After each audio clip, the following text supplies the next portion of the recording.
So we were discussing Article 29 of the Constitution, and under Article 29 of the Constitution, we were basically discussing the title was Protection of the Interest of Minorities, but we have seen that Article 29 of the Constitution provides the protection of cultural, or for that matter linguistic interests, not only just of minorities but also of that of minorities, which means any section of the population having a distinct language script as well as a distinct culture. Article 29 of the Constitution provides them with the right to conserve the same, which means not only does the minorities have these rights, this is given to any section of the population of India, any section, not just that of minorities, which means minorities also enjoy these rights,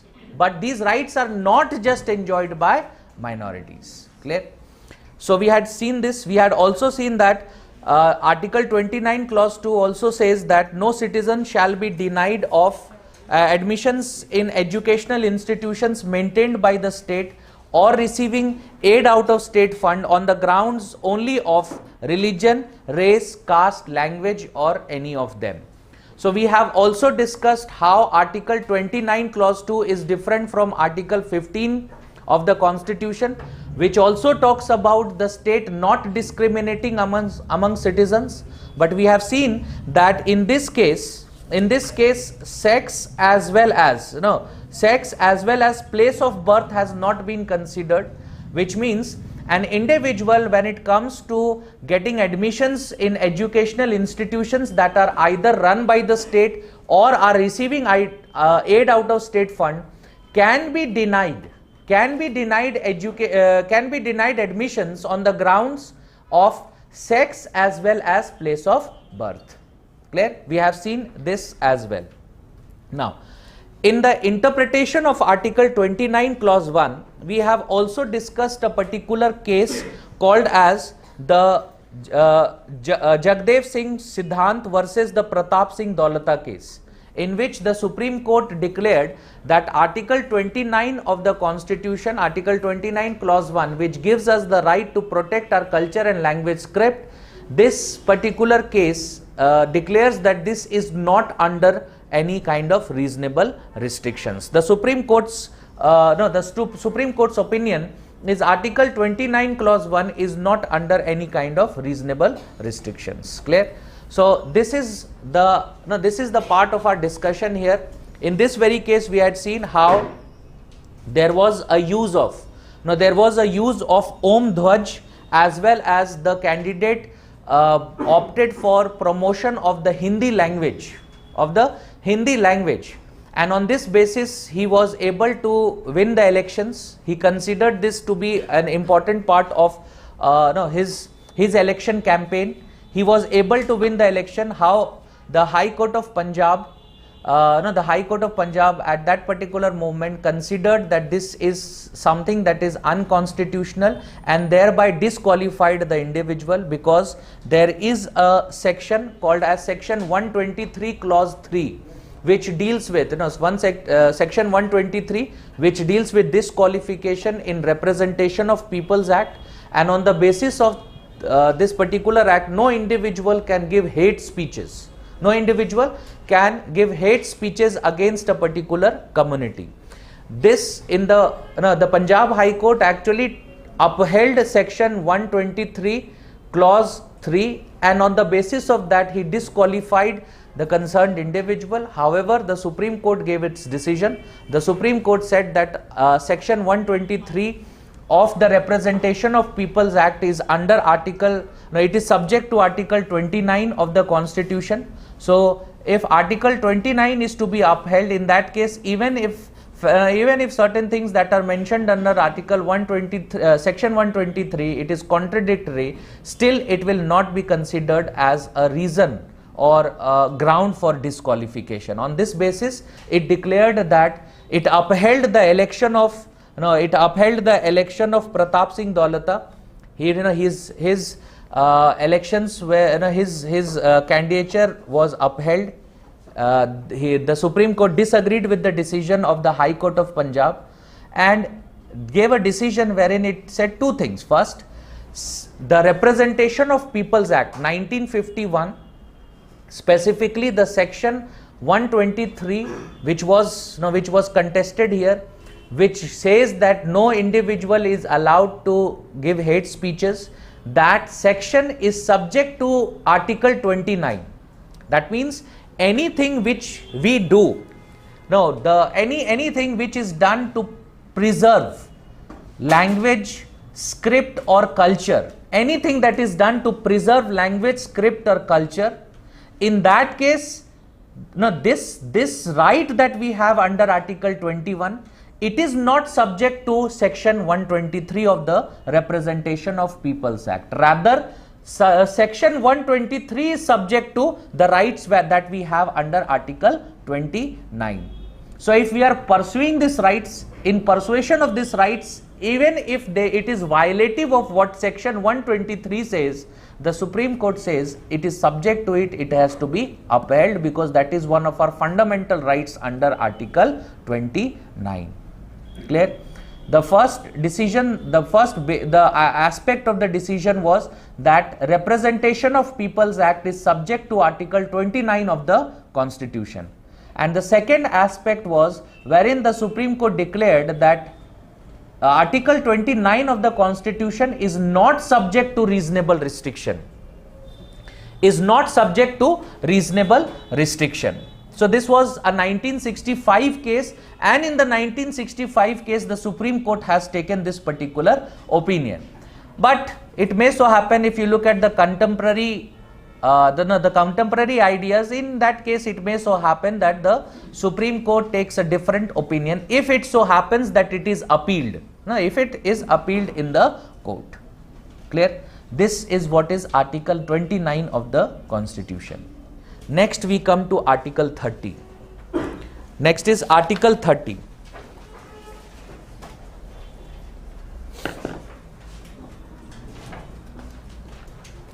Article 30.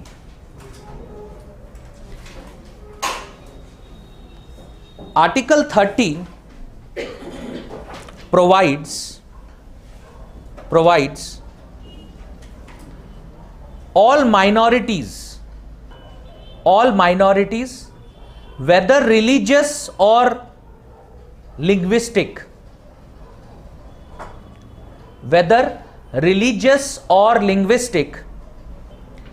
the right to establish and administer,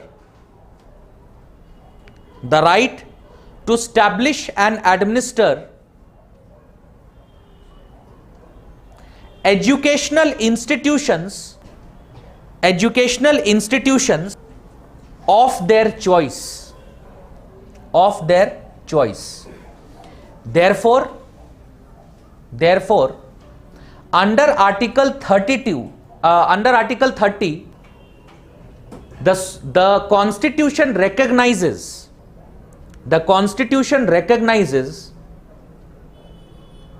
that in order to protect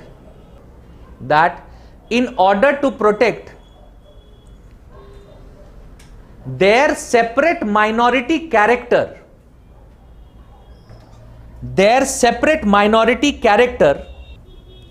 the minorities have the right to establish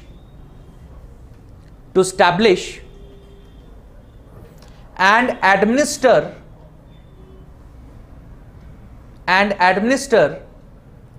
educational institutions.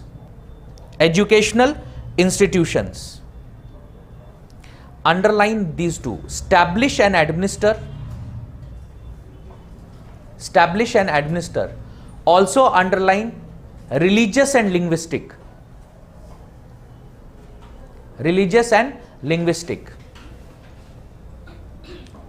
Next paragraph. The state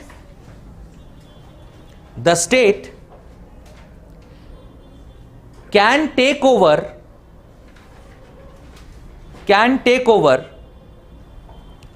immovable property of minority, immovable property of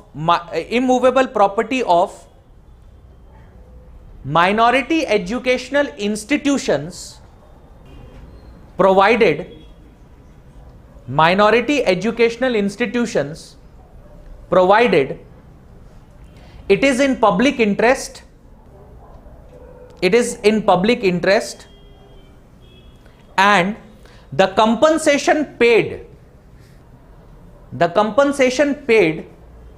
by the state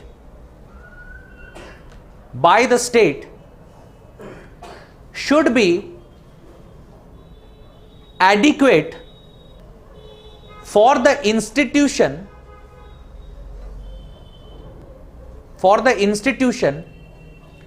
to be established and run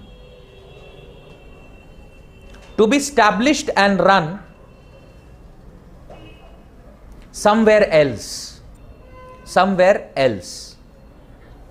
Next paragraph. The state shall also not discriminate. The state shall also not discriminate while extending grants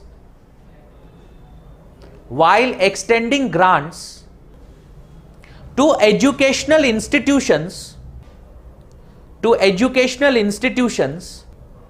on the grounds that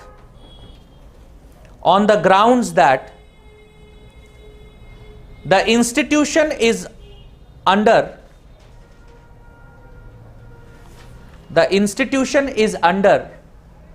the management of minority community.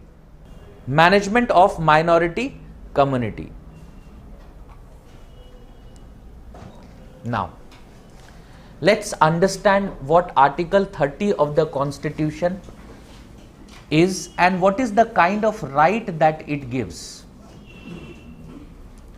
If you look at the first idea, that is Article 30 Clause 1.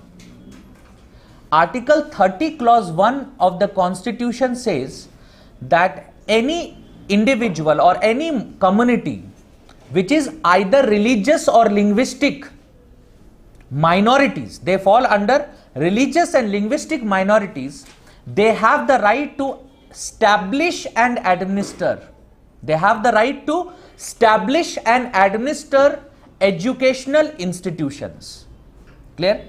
Now, if you look at this article very closely, you would find that this article provides two kinds of rights to any minority community. What is that kind of right? First, to establish educational institutions, and second, to administer them. To establish educational institutions, and second is the right to administer those educational institutions. Article 30 Clause 1 also defines what are or who are minorities in India, and the Constitution is very clear, wherein the Constitution says minorities can be of two types.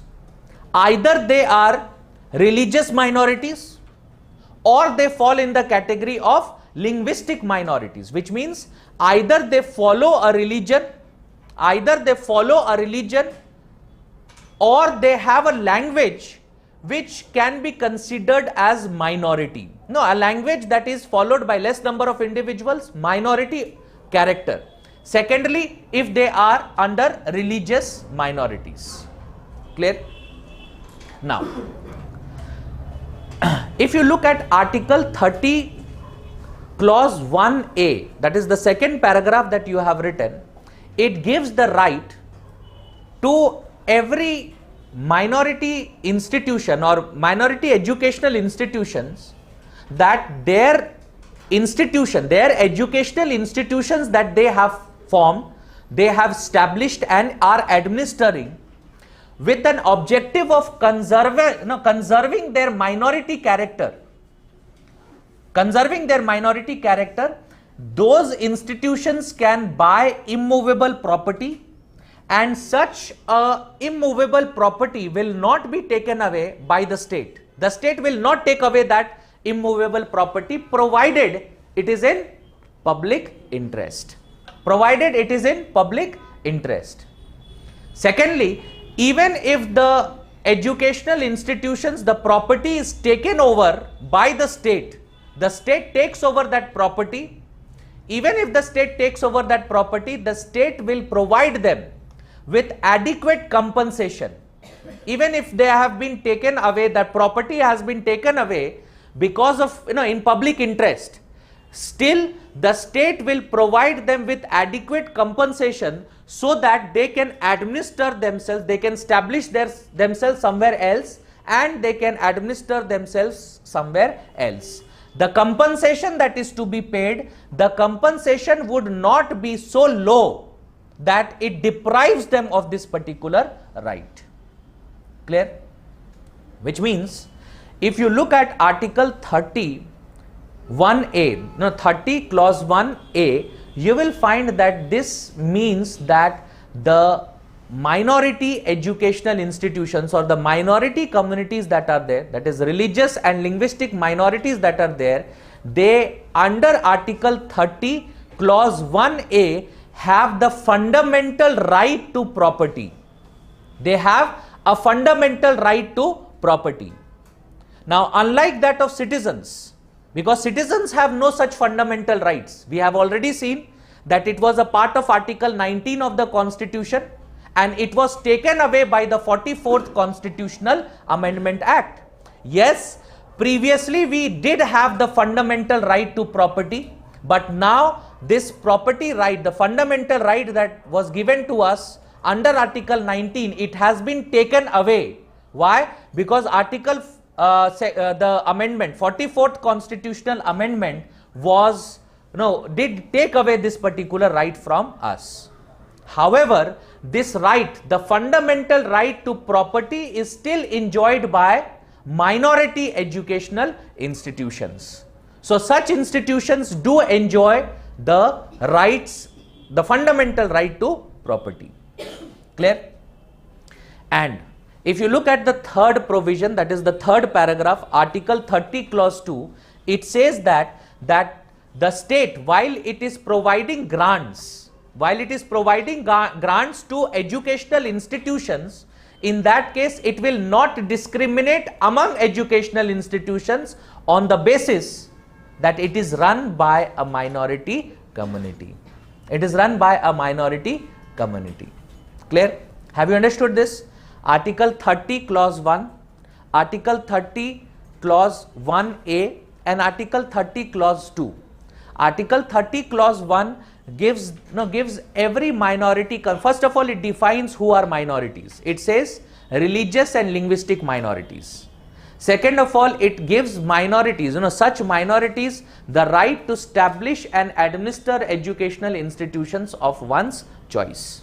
Now, you can administer educational institutions because the Constitution recognizes that yes, such institutions or such minority organizations or minorities that are there, to protect their minority character, they should be given such rights. It recognizes those rights and it gives it to them under Article 30 clause 1.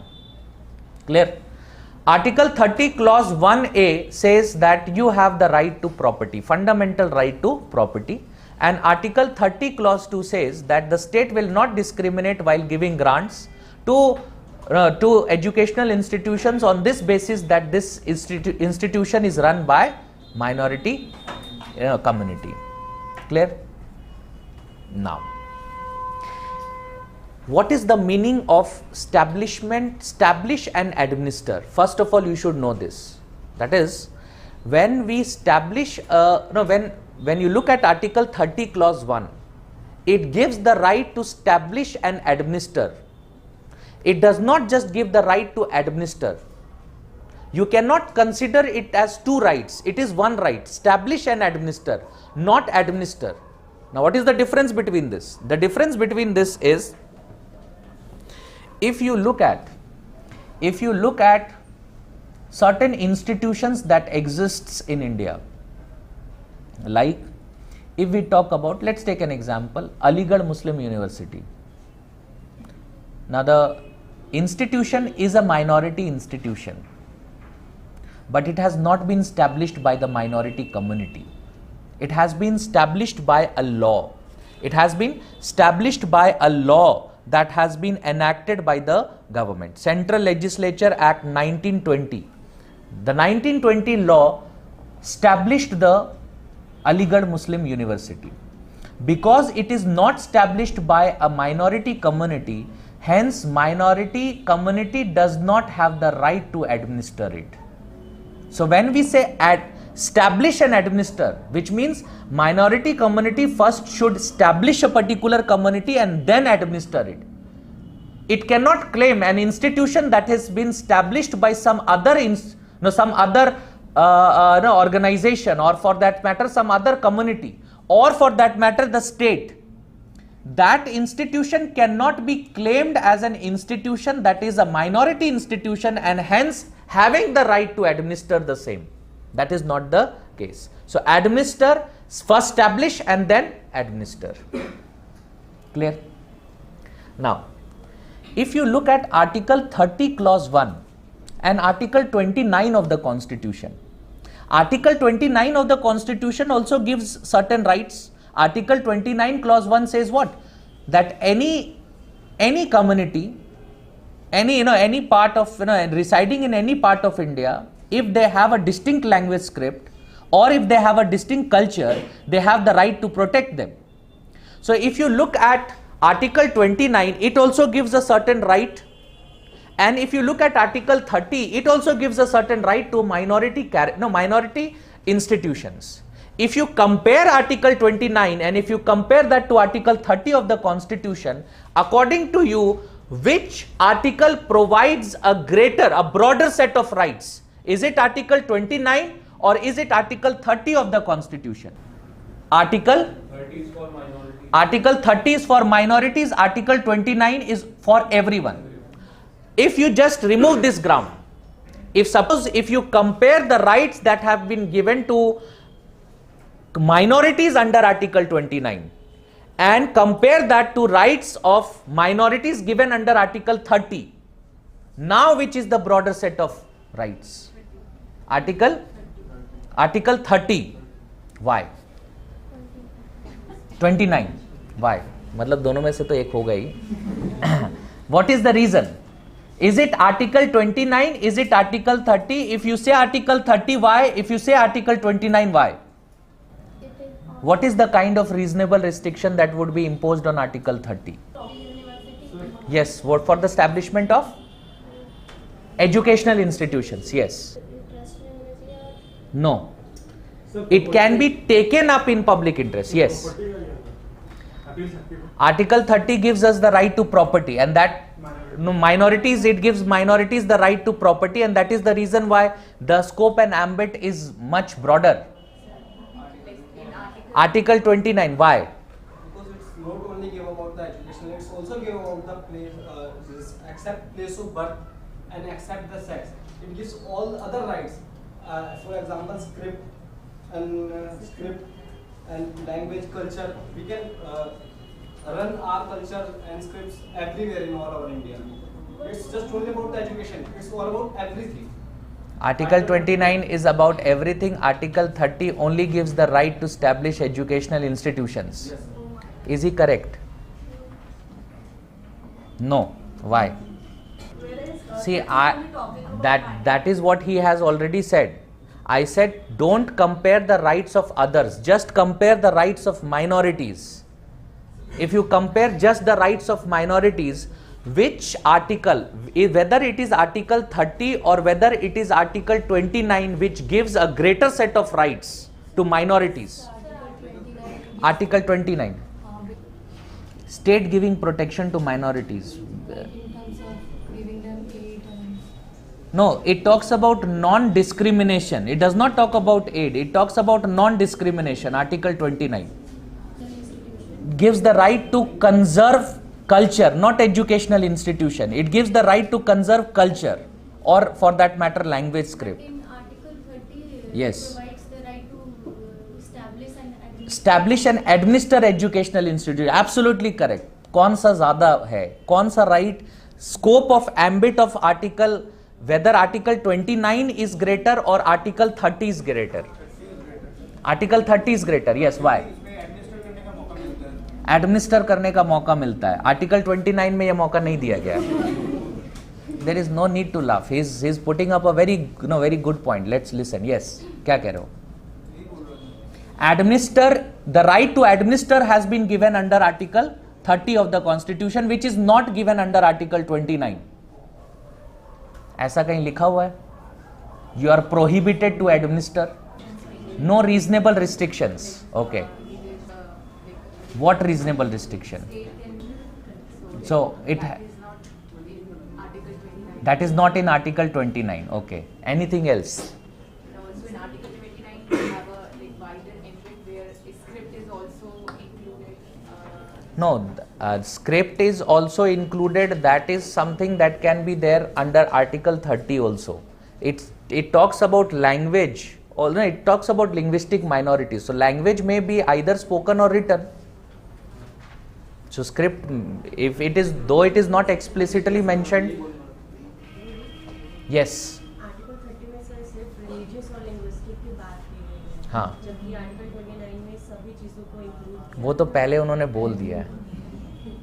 Anything else? Actually, he is absolutely correct when he says that under Article 29 you are given the right to conserve your language, script, or for that matter culture, but under Article 30 you are only given the right to establish and administer educational institutions. Just look at it. Logically it is absolutely correct. There is no flaw there. There is no flaw there. What he says is absolutely correct. If you compare the scope and ambit of Article 29 to that of Article 30, Article 29 of the Constitution says that you have the right to conserve the language, script, or for that matter the culture that you follow. And what do you do? Now, what you do to conserve it, it is up to you. There is no prohibitions mentioned.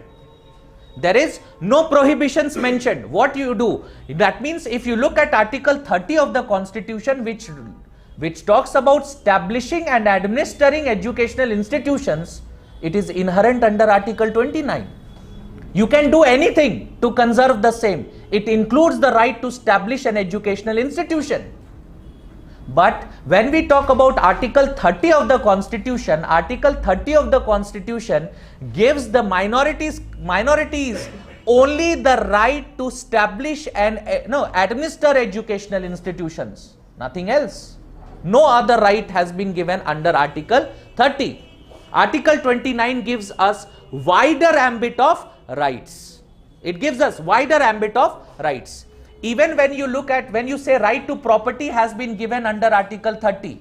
Right to property for what? To establish educational institutions. Do minority communities enjoy the fundamental right to property for everything? No. Right to property for only administering and establishing educational institutions. So if you look at the right that has been given under Article 29 and if you compare that to Article 30 of the Constitution, first of all you find that the nature of Article 29, the scope and ambit that has been mentioned under Article 29 of the Constitution, it is much greater than Article 30 of the Constitution. Yes, Article 30 of the Constitution explicitly talks about fundamental right to property for the minority community. But the scope and ambit of rights given under Article 29 is much greater than that under Article 30 of the Constitution. Clear? Further, let's discuss a case, very important case. Give us, in the next paragraph, right? The Supreme Court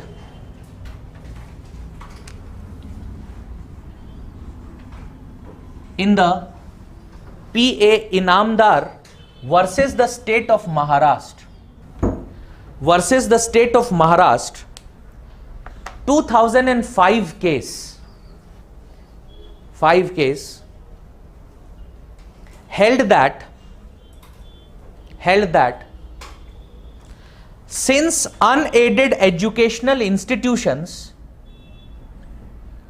since unaided educational institutions whether minority or non-minority in character do not receive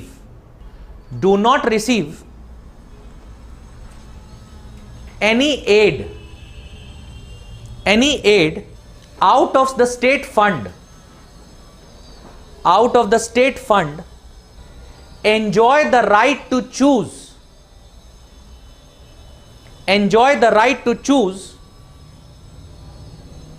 the procedure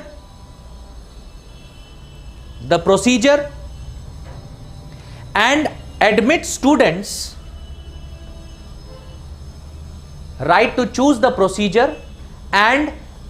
students subject only to the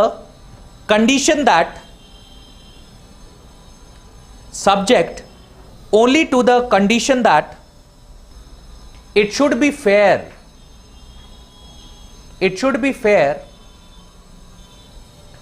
transparent and non-exploitative.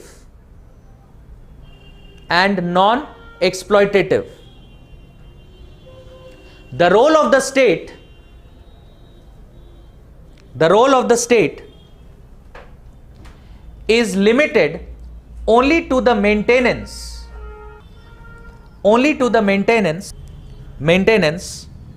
of standards of education.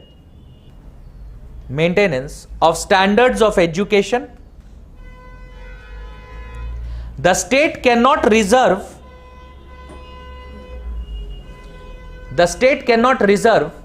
seats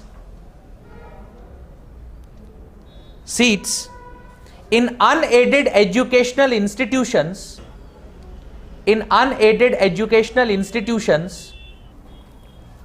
in favor of backward classes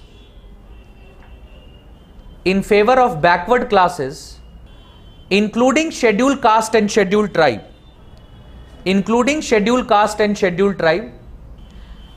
nor the state can carve out a quota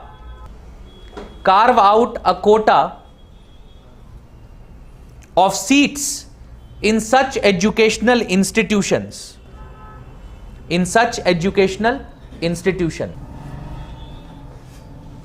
Next paragraph.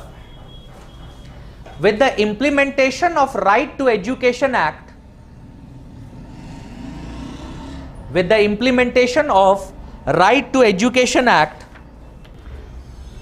the state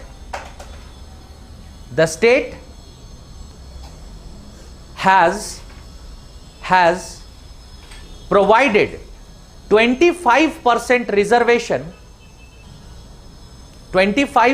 reservation even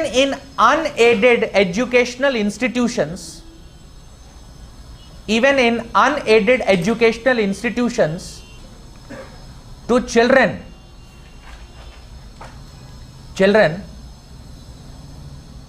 between 6 to 14 years belonging to the weaker section.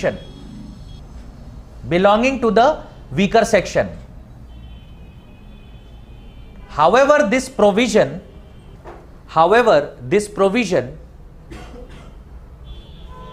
it is not extended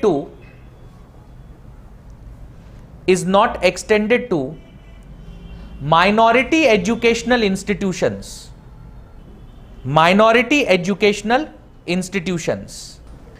Now, there are two parts of this discussion. The first part deals with the Inamdar case. In the PA Inamdar case, the Supreme Court says that any educational institutions which is not receiving aid out of the state fund, if it is not getting help from the state fund, in that case, whether it is minority or not, Now whether it is minority or not, in that case the institution itself decides what is the procedure of admission. What is the procedure of admission? Provided that it should be fair. It should be fair. It should be transparent, and it should be non-exploitative in nature. It should be non-exploitative in nature. Also, the role of the state is limited in such educational institutions. The role of the state is limited just to maintaining standards of education. That's it. The state will ensure that there are certain standards of education that is maintained, which means, like if we talk about the curriculum that it follows. Now, what are the books that it uses? What is the curriculum? All these things can be, the state can interfere with those. But when it comes to educational, admissions, the procedure of admissions, the concerned institution has the right to choose its procedure. Provided it is fair, it is non-exploitative, it has the right to choose its procedure. The state cannot carve out a quota, including that of to scheduled caste and scheduled tribes, providing them any kind of reservation or quota. That cannot be done by the state. This was something that was declared by the Supreme Court in the PA Inamdar case. However, in 2009-10 we enacted the Right to Education Act, and through Right to Education Act, what did we do? We said that any educational institution, whether it is receiving aid out of state fund or not, it does not matter. But 25% of the seats in such educational institutions should be, it shall be reserved for, even if it is private educational institutions, it shall be reserved for children belonging to the weaker section and in between 6 to 14 years of age. So that Right to Education Act, when it was implemented, it actually did what? It provided this PA Inamdar case, at least the second part of, or at least a part of it, its discussion, or at least the part of its judgment, wherein it said any institution, even if it is not being receiving aid out of state fund, that part was removed. Why? Because even private educational institutions not receiving aid out of state funds have to reserve 25% of the seats. So that part of the judgment was undone. But when it comes to minority educational institutions, Right to Education Act is not enforced on minority educational institutions. So for them, for minority educational institutions, they still have the right. They still have the right to do what? They still have the right to choose their own procedure of how they admit students in their institution, in their educational institutions, provided that the procedure that they choose for is fair, it is non-exploitative in nature. Clear? This is what is the last part of our discussion under Article 30. In fact, there have been other cases also, like St. Stephen's College in Delhi University. You will find that St. Stephen's College, the procedure of admission of St. Stephen's College is different from that of other colleges. So other colleges, they tend to do what? They tend to come up with a process in which for every course that you choose, there is a percentage. There is a percentage cutoff that they come up with. If you have that, if you have achieved that in your 12th standards, so you can apply for, and you have previously applied there. So yes, you will get admissions. But in St. Stephen's College, the process is different. In St. Stephen's College, they do what? Some part of their procedure is that some weightage that they give to your previous academic achievements, and some part of the weightage is given to certain interviews that they conduct. And in those interviews, they also prefer those candidates who belong to Christianity, as a religion. Why? Because it is a institution that is run by, it has that minority character. So it chooses its own procedure of admission, that is absolutely there. The Constitution or the Supreme Court imposes only one condition: it should be fair. So every individual is given an opportunity to get admitted there. So it does not deny that you cannot apply if you do not belong to that minority minority religion, you cannot apply. No, that is not one of the prohibitions, which means the manner in which they get students admitted, though that particular manner is fair, and hence they are given the right to choose their own procedure. Clear? So this is what Article 30 of the Constitution says. Absolutely clear. Have you understood what is the difference between Article 29 and Article 30? So you have to know, you have to be very careful whenever we are talking about fundamental rights. You have to be very careful about the language that is used. If you get questions in your prelims examination, be careful about the language. Now be careful about the language. Read it at least once carefully and then answer the question, because it is so technical that if you skip it, if you don't read it carefully, despite the fact that you know the answer, you might commit certain mistakes. Next comes Article 32 of the Constitution. The last fundamental right that we have is given under Article 32 of the Constitution. Again, Article 31 of the Constitution has been amended out of fundamental rights. It dealt with things such as property. Article 31, there is, even today there is presence of Article 31, and in later part of our discussions we are going to talk about Article 31C. But it is not a fundamental right. There is no more a fundamental right of Article 31, 31 that is no more in existence. Clear? Now, so what is this fundamental right? Article 32 of the Constitution, Article 32 of the Constitution provides us the fundamental right to constitutional remedies.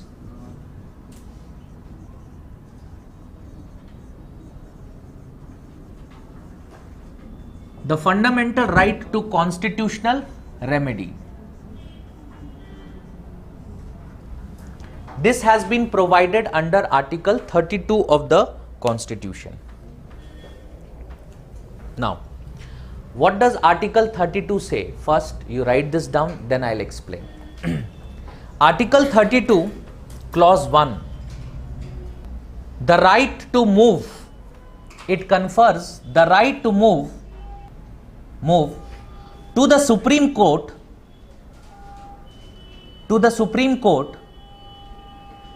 by appropriate proceedings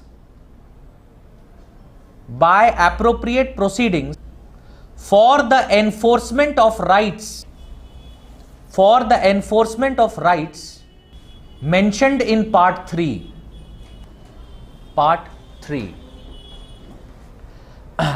Underline right to move to the Supreme Court. Right to move to the Supreme Court. Clause 2. Article 32, Clause 2. The Supreme Court shall have the power to issue directions. Shall have the power to issue directions or orders or writs. Writs, this is the spelling.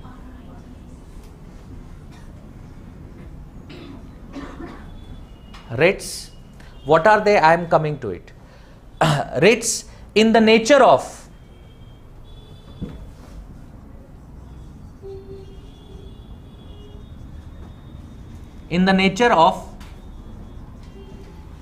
habeas corpus,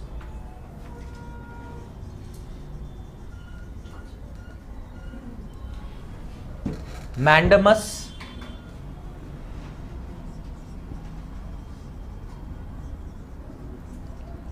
prohibition,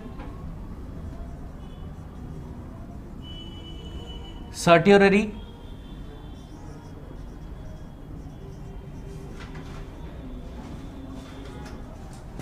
and quo warranto.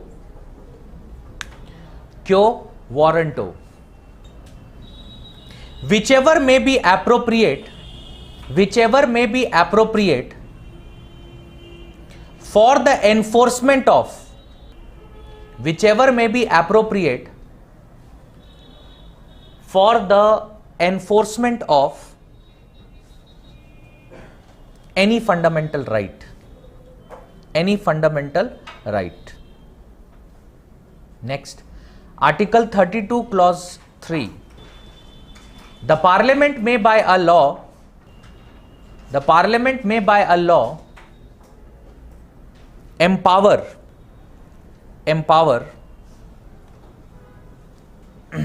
any court to exercise within its local limits, the writ jurisdiction.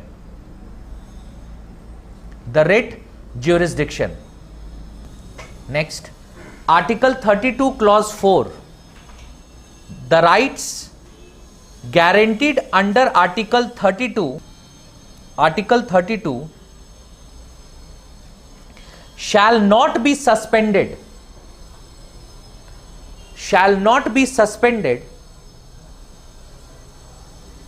except as otherwise provided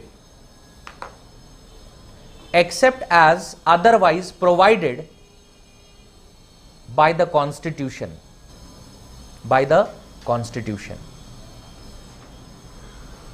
So, what is the fundamental right that has been given to us under Article 32? What is the fundamental right? I have just dictated it. So, what is the fundamental right that has been given to us under Article 32? Yes? Right to approach the Supreme Court directly. Is this the right that has been given to us? Is this the fundamental right that has been given to us? We can directly move to the Supreme Court. More appropriately, if you look at Article 32 of the Constitution, it does not provide us with any substantive fundamental right. It does not provide us with any substantive fundamental right. Till now, whatever we have been discussing, if we talk about Article 14 of the Constitution, it gives us substantive fundamental rights. What are those fundamental rights? Right to equality before law and equal protection of law. Similarly, Article 15 of the Constitution says that the state shall not discriminate against us on certain grounds. Article 16 of the Constitution gives us the right to equal opportunity in case of public employment, so no discrimination. Article 17, Article 18, Article 19, all these fundamental rights that we have, these are substantive in nature. It gives us a substantive fundamental right. Some substance is there. A certain fundamental right, a certain substantive fundamental right is conferred on us. Article 32 of the Constitution does not give us a substantive fundamental right. Rather, Article 32 of the Constitution, it gives us the fundamental right to what? Remedy. So we say it is remedial. Article 32 of the Constitution is not substantive. Rather, Article 32 of the Constitution is remedial in character. It's not substantive, it is remedial in character. Clear? Now, are you getting this idea? Why am I saying it's not substantive? Why am I saying it is not substantive? So, in terms of substance, it does not give us any addition to fundamental rights. Whatever rights have been given to us under till now, whatever we have talked about, that those are the substantive fundamental rights that we have. Article 32 of the Constitution only gives us the right that if those rights are being violated, in that case I can directly approach the Supreme Court. Now, then I have the right to directly approach the Supreme Court. So, when I directly approach the Supreme Court under Article 32 of the Constitution, the Supreme Court will not give me any right. The Supreme Court will reinstate a right which I have been deprived of. ठीक है. The Supreme Court will do what? The Supreme Court will reinstate a right which I have been deprived of, which means I will not get a substantive right, I will only get remedy. I will only get remedy if there has been a violation or an encroachment of my fundamental rights by the state or otherwise. Clear? So we say Article 32 of the Constitution is not substantive in nature, it is remedial. It is remedial in character. It's not substantive, it is remedial in character. It is remedial in character. Clear? Secondly, Article 32 clause 1. Article 32 clause 1 says what? Article 32 clause 1 says that I can directly approach the Supreme Court through an appropriate procedure or through an appropriate proceeding, which means there will be a mechanism through which I can approach the court. There will be a mechanism through which I can approach the court. Now, if you look at Article 32 clause 2, very important. Article 32, let's first look at the wordings of Article 32 clause 2. It says what? The Supreme Court shall, underline the term shall. The Supreme Court shall, may नहीं लिखा है. It is mentioned shall. ठीक है? What is the meaning of it? Shall have the power to issue directions, orders or writs. Either the Supreme Court can give directions, the Supreme Court can give orders, or the Supreme Court can issue writs. And the nature of writs, these 5 writs are mentioned: Habeas Corpus, Mandamus, Prohibition, Certiorari, as well as Warranto. These are the rights, or these are the writs that can be issued for what? The Supreme Court shall issue writs or give orders or give directions to ensure appropriate writ will be issued so that my rights or the violations that have happened or the encroachment that has happened, that is removed. That is removed. Now, what is the meaning of the term shall here? Yes, it is mandatory for the Supreme Court, which means Article 32 clause 2 imposes a duty on the Supreme Court. Article 32 clause 2 imposes a duty on the Supreme Court to provide for redressal. It may be through issuing writs, or it may be through giving directions, or it may be giving through orders. Not necessarily it is writs. It can be Supreme Court can take any appropriate action, either issue orders, issue writs, or for that matter give directions. But it shall do it. It is the duty of the Supreme Court. The Supreme Court cannot choose not to do it. There is no choice involved that Supreme Court says, no, I refrain myself, or the court refrains itself. No, the Supreme Court constitutionally, it is a duty that has been imposed under Article 32 of the Constitution. The Supreme Court has to redress the grievances or the encroachment of my fundamental rights by giving directions, by issuing orders, or by issuing writs. It is the duty of the Supreme Court. Which means what?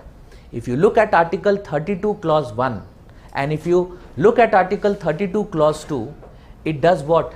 It is these two articles, it is these two provisions of the Constitution which makes fundamental rights justiciable.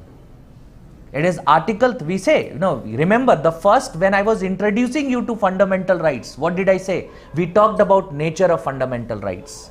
And when we were talking about the nature of fundamental rights, what did I say? I said it is justiciable rights. These are enforceable rights. So what makes it justiciable? Which provision makes it justiciable? It is Article 32 which makes our fundamental rights, or the rights that we have known as fundamental rights under Part 3 of the Constitution. It is Article 32 of the Constitution which makes it justiciable. It makes it justiciable. Not only it is, it's not just justiciable as other rights. No, any legal right that we have, it is justiciable. Any legal right that I have, if I have right to information, it is an right that has been given to me by a law, 2005 law. So in that case, if I am denied that right, I can obviously go to the court. So those are also justiciable rights. Those are also justiciable rights. But when we look at Article 32 Clause 1, which gives us the right to go to the Supreme Court through an appropriate procedure, and Article 32 Clause 2 making it mandatory for the Supreme Court to redress the grievances or encroachments that is there under Article 32, this is what, if you remember when I said, what makes fundamental rights fundamental? What makes fundamental rights fundamental? You said it is because I can approach the Supreme Court directly. And I added there because it is also important for an overall development of an individual and ideal or proper working of a democracy. This is what I added. But when you said that I can directly approach the Supreme Court, and that is the reason why it is called as fundamental rights, and hence Article 32 of the Constitution does what? It provides for the fundamental character to the fundamental rights. How does these rights become fundamental in nature? How does these rights become justiciable in nature? Why can we approach the Supreme Court directly for this? It is Article 32 of the Constitution which makes it fundamental in character. And that is the reason why the Supreme Court of B.R. Ambedkar, who declared Article 21 as the fundamental of fundamental rights, also declared Article 32 of the Constitution as fundamental of fundamental rights, adding that not only is it fundamental of fundamental rights, Article 32 of the Constitution is the backbone of our Constitution. Article 32 of the Constitution is the backbone of the Constitution. Why? If I ask you a question, why an individual like B.R. Ambedkar declares Article 32 to be the backbone of our Constitution? How? Anatomy आप मुझे explain करो, मैं आपसे पूछ रहा हूँ क्या है, कैसे, how does it happen? It ensures the enforceability of fundamental rights, absolutely correct. But why not declaring it as a backbone of fundamental, part 3? Why has it been declared as the backbone of our Constitution? Because there are a lot of things that the Constitution talks about. In fact, if you remember when we were discussing what is the Constitution, I did not just revolve around this idea that the Constitution provides for fundamental rights. I said the Constitution provides for a political system that we have. What are the powers that are enjoyed by them? What are the duties that they have? What are the restrictions on their powers? All these things have been mentioned in the Constitution. But why 32? Why does Article 32 become the backbone? Yes. Actually, it also consists the check and balance kind of check and balance, because Parliament 32(3) checks on the judiciary. 32 Clause 3 is a check on judiciary. How? Yes.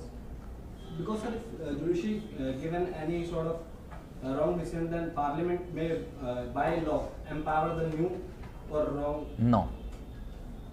No, you are interpreting it differently. That's not what is mentioned under Article 32 Clause 3. Article 32 Clause 3 just it empowers the Parliament to give the writ jurisdiction or extend writ jurisdiction to any court which does not have it. It does not give the Parliament the power to take away writ jurisdiction. You are interpreting it as taking away writ jurisdiction. That is not the case.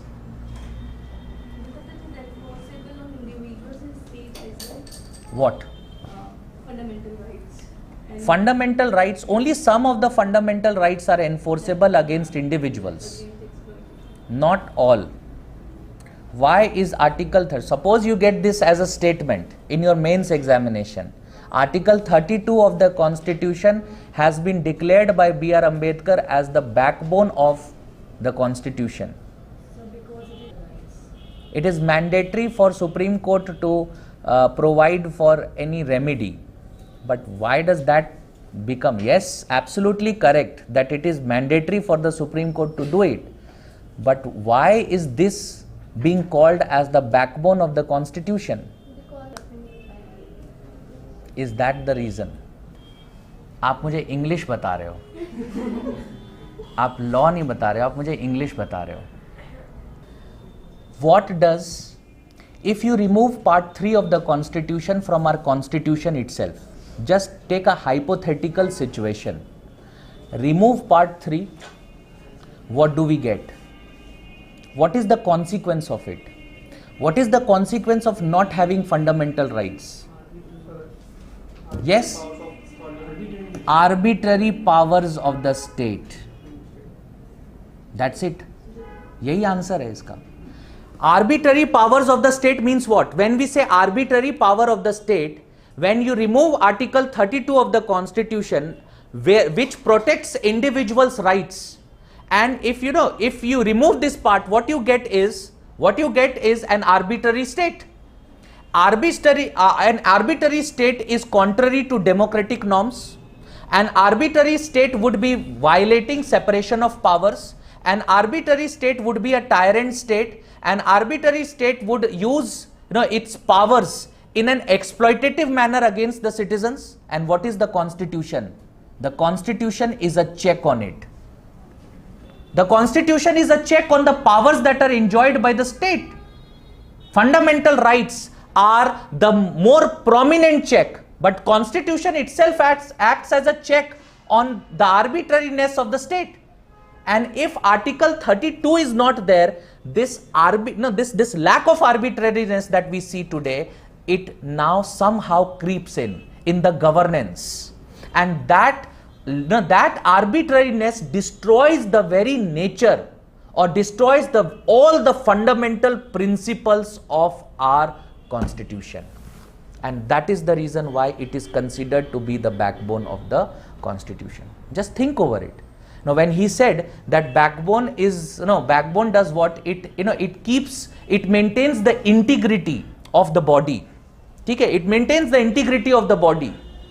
So, Article 32, by prohibiting any arbitrariness, maintains the integrity of the Constitution, or maintains the integrity of the state, wherein the state acts in accordance to, or in the manner that we want it to act, not in the manner that it wants to act, arbitrarily.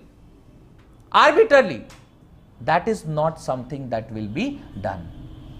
That is not something that will be done. Article 13 of the Constitution says no law can be enacted which is contrary to fundamental rights. If Article 13 of the Constitution is not there, or Article 32 which makes Article 13 enforceable, if it is not there, then legislature can enact any laws which is even contrary to fundamental rights, and executive can take any action even when it is contrary to fundamental rights. So it will lead to what? It will lead to an arbitrariness. We do not have rights. We will not be assertive about our rights. There is no rights we will have. And that will lead to what kind of a state? A tyrant, an arbitrary, a state which is not working for the welfare of the people. And what does the Constitution do? The Constitution prohibits or ensures that this does not happen. And hence, without Article 32, none of this is possible. None of such control is possible over the state. Thereby, this is considered to be the backbone of the Constitution. It is not that this is the manner in which B.R. Ambedkar conceives it. ये मैं आपको बता रहा हूँ. It's not B.R. Ambedkar saying that it is, this is the reason why. But if you conceive this idea, why it can be considered to be the backbone? It can be considered to be the backbone because it ensures the integrity of our setup. Integrity of our setup. Separation of powers, welfare state, every citizen's having rights, state not acting arbitrarily. All these are what? The manner in which our system is supposed to work. And what ensures this? Article 32 of the Constitution. This is the reason why it can be considered as the backbone of our Constitution. Absolutely clear? Have you understood this? Now, come to Article 32 Clause 3. What is writs? I am coming to writs. Don't worry about it. Article 32 Clause 3 does what? Article 32 Clause 3 empowers the state to do what? Empowers the parliament to extend writ jurisdiction to any courts. Currently, if you look at it, the situation is under Article 32 of the Constitution, the Supreme Court has the power to issue writs, and under Article 226 of the Constitution, the High Courts have the power to issue writs. No other body, no other court has writ jurisdiction. But can the writ jurisdiction be extended to other courts? Yes. Under Article 32 Clause 3, the Parliament has the power to extend writ jurisdiction to other courts as well. Clear? And Article 32 Clause 4 says what? Article 32 Clause 4 says this right cannot be taken away except for the manner or in any other provision if it is provided in any other provisions of the Constitution. So Article 32 of the Constitution cannot be taken away. Article 32 of the Constitution cannot be amended out of the Constitution. It cannot be done. Yes, when we talk about Article 359 of the Constitution, what was Article 359?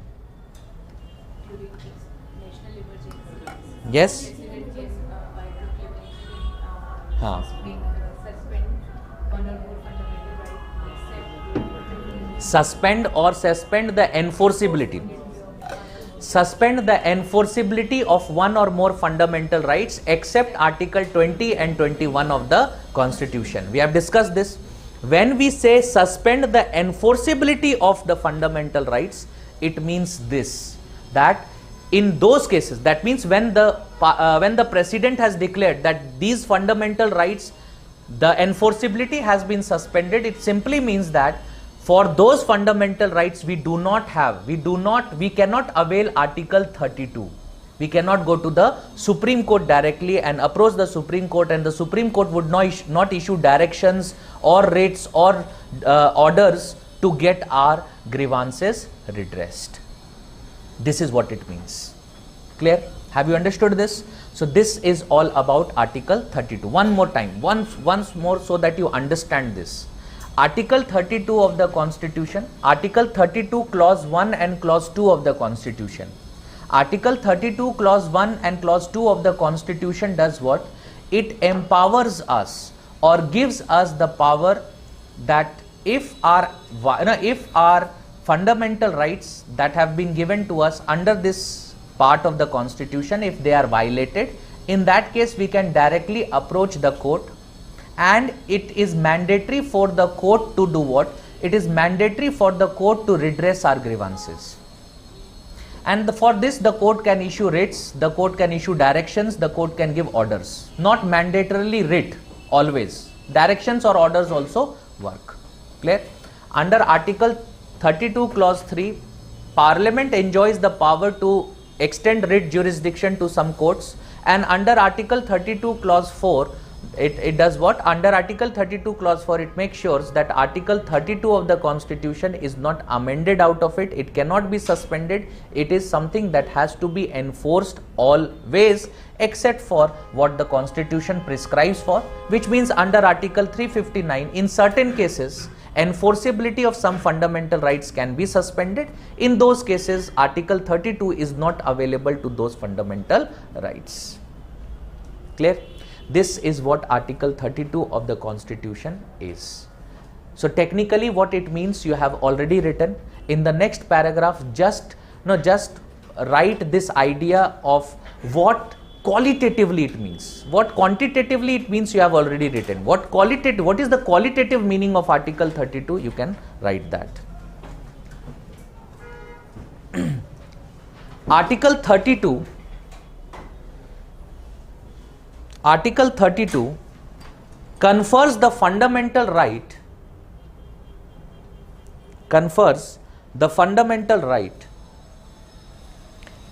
on individuals to approach the Supreme Court, on individuals to approach the Supreme Court directly for enforcement of fundamental rights, directly for enforcement of fundamental rights if they are violated, if they are violated. Therefore, Article 32 is remedial in character, Without Article 32, fundamental rights may not be enforceable. Fundamental rights may not be enforceable. Thus, it is Article 32 which makes fundamental rights real,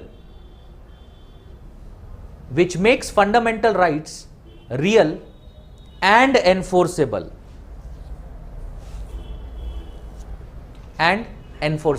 Next paragraph.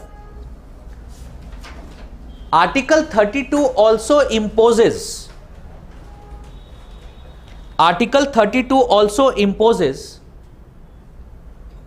duty on the Supreme Court, to implement fundamental rights of individuals, if violated. Article 32 makes the Supreme Court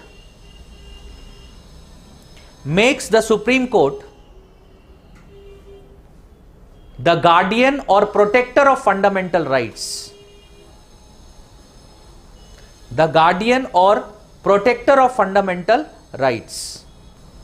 Even though the High Court can also implement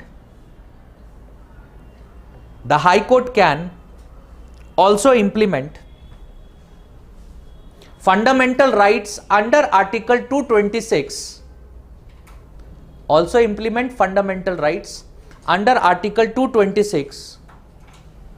but the Constitution does not impose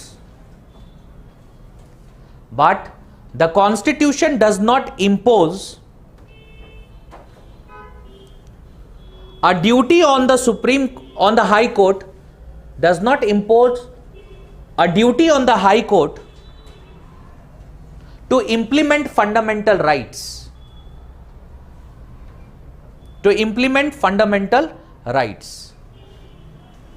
Realizing the importance of Article 32,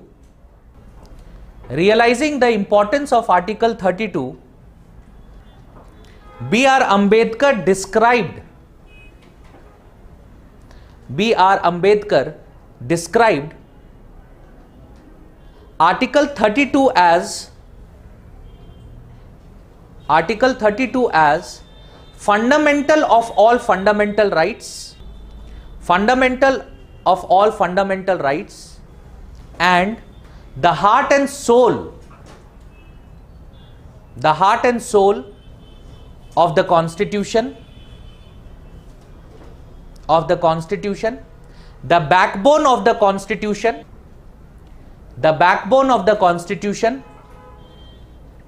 without which the whole Constitution would be a nullity, from the word null. Next paragraph. Article 32 clause 2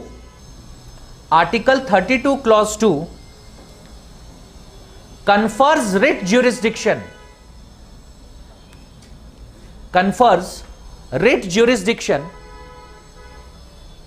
on the Supreme Court, where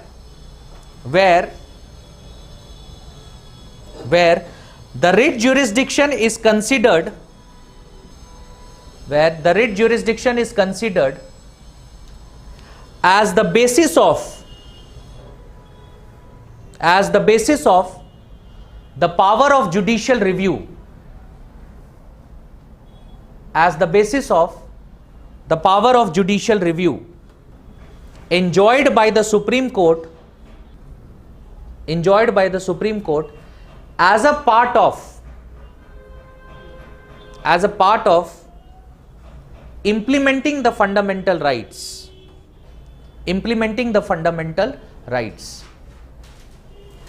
The authority to issue PIL,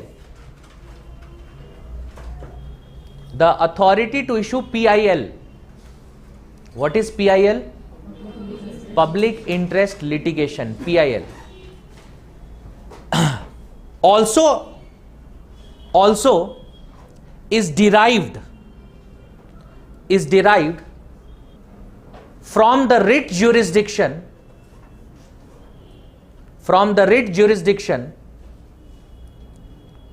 of the Supreme Court and the High Court.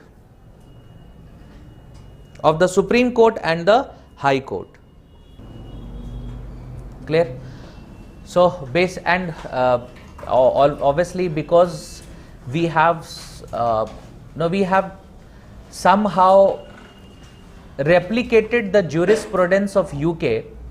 So this power that is there, writ jurisdiction power that is there, we have also taken it from the jurisprudence of UK. So in UK this is there, in England this is present, and we have included that as a part of our constitution under Article 32 and Article 226. Clear? Now give a subheading, right? Writs or writ jurisdiction of Supreme Court. Writs or writ jurisdiction of Supreme Court. So some of you know what is writs. ठीक है, जैसे मैंने writ बोला, you were very excited. So some of you know what is writs. So how can you describe writs? If I tell you to define what is writ, so how would you define writ? How can you define a writ? What is meant by a writ? Yes? What is meant by a writ? It is a kind of? It is kind of direction or order. So why not just mention order? Why explicitly along with directions and orders writ has been mentioned? If it was direction or an order, if it was solely a direction and an order, then why not mention it just as a order or direction? Why mention it as a writ?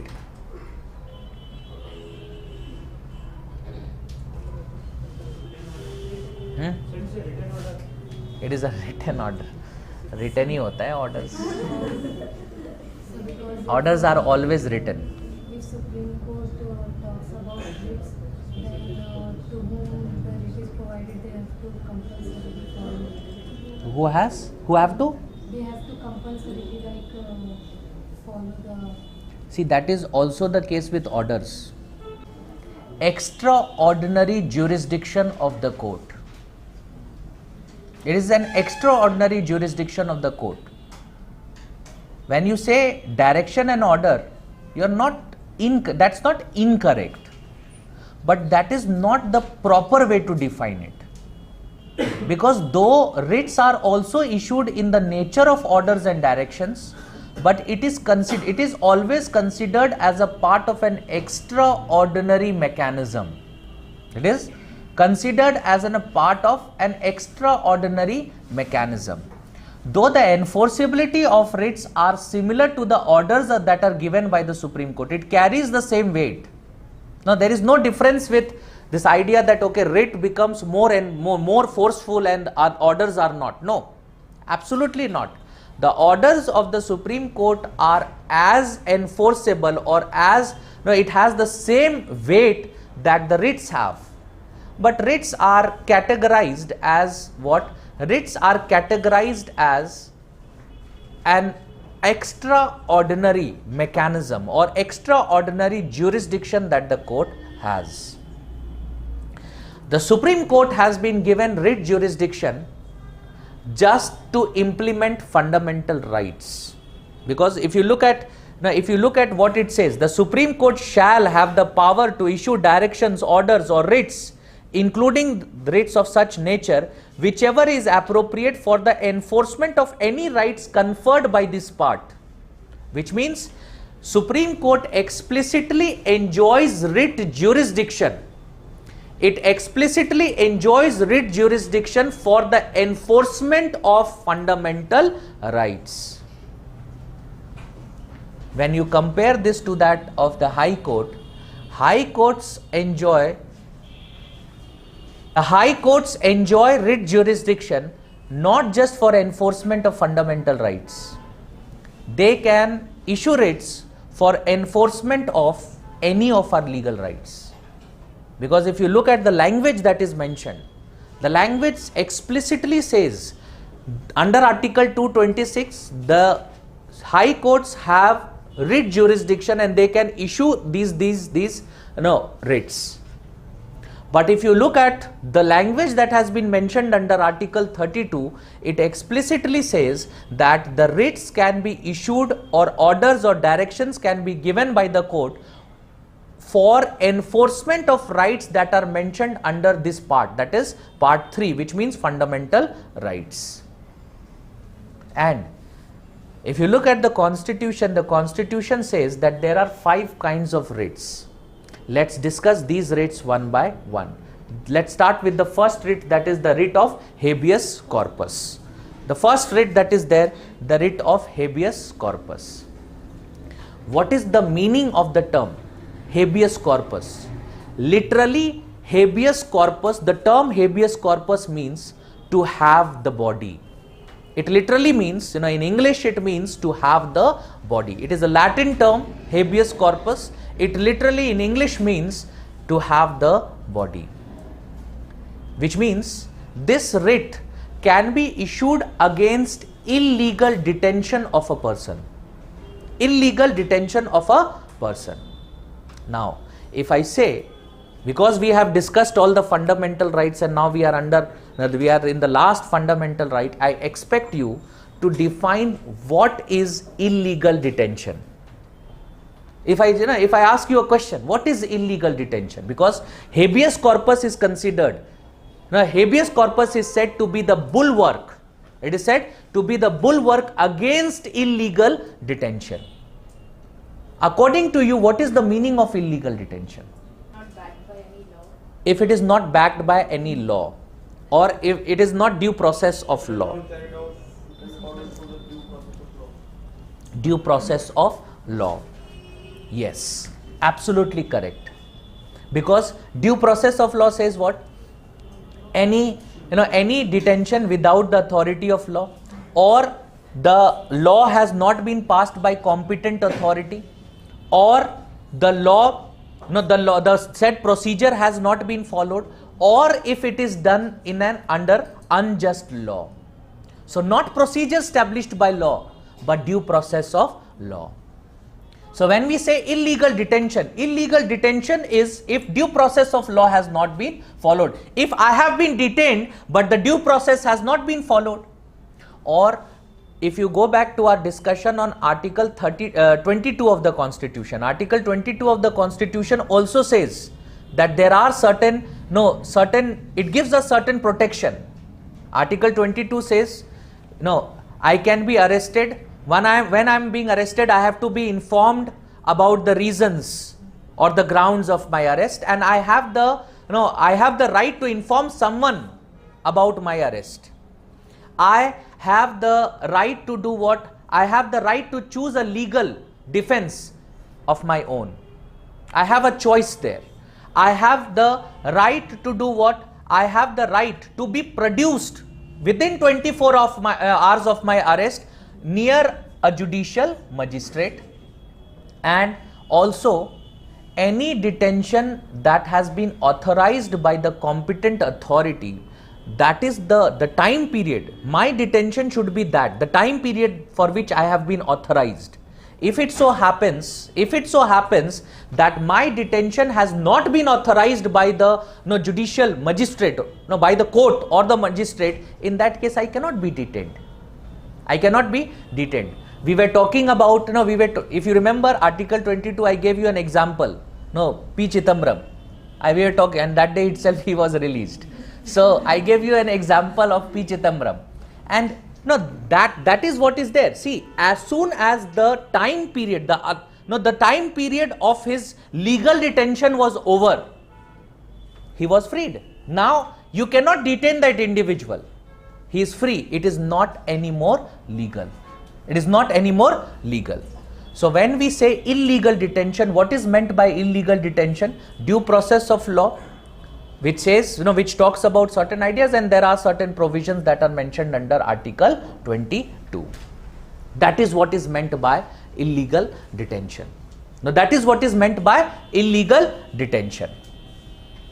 And habeas corpus says what? Habeas corpus says, the literal meaning is to have the body, which means what? Which means that suppose if I have been detained by the authority, by an authority, so in that case I have the right, because I am being denied my fundamental right to personal liberty, I have been denied with that right. So in that case I can directly approach the court, Supreme Court. I go to the Supreme Court and contest my detention. According to me, my detention is illegal. So once I file a petition, or any other individual files a petition on my behalf, because I am under detention, so I may not be able to file a petition. So some individual or any other organization can file a petition on my behalf in the court, asking the court to issue the writ of habeas corpus and freeing, or the illegal detention of that I am in, to end that illegal detention. So once the court gets a petition, what does the court do? The court asks the concerned authority who has detained me. Now they will be asked, what is the ground for detention? So now it is up to them. They will produce all necessary documents. See, this is the reason, this is the law, this is the mechanism in which he was arrested, he was produced in this date, near a judicial magistrate. All these things which talks about detention and ensuring that my detention is legal, such documents will be presented before the court. If the court is satisfied, then the court declares my detention to be legal. Or otherwise, the court declares my detention to be illegal and frees me. The court sets me free. Now, when the court will set me free, how would the court set me free? The court will do what? Issue the writ of habeas corpus and set me free. Now, when we say habeas corpus, two things that you need to understand here. First, habeas corpus can be issued not only against the authorities, it can also be issued against individuals as well as authorities. Obviously, only the state has the rightful authority to detain me. No one else can detain me. ऐसा नहीं आप मुझे कमरे में बंद कर दोगे and say नहीं इस वजह से किया, इस वजह से सही है. That cannot be done. My legal detention can always be taken by the state. No other individual or organization has the right to detain me. Clear? Second, the writ of habeas corpus does not, the writ of habeas corpus, in issuing the writ of habeas corpus, or while filing a petition for the writ of habeas corpus, the principle of locus standi is not applicable. Now, what is the meaning of this principle of locus standi? Principle of locus standi means only that individual who is the individual who suffers, only that individual has the right to file a petition. But what did I say? either myself or any individual on my behalf or any organization on my behalf can file a petition in the court to issue the writ of habeas corpus, which means the principle of locus standi is not applicable.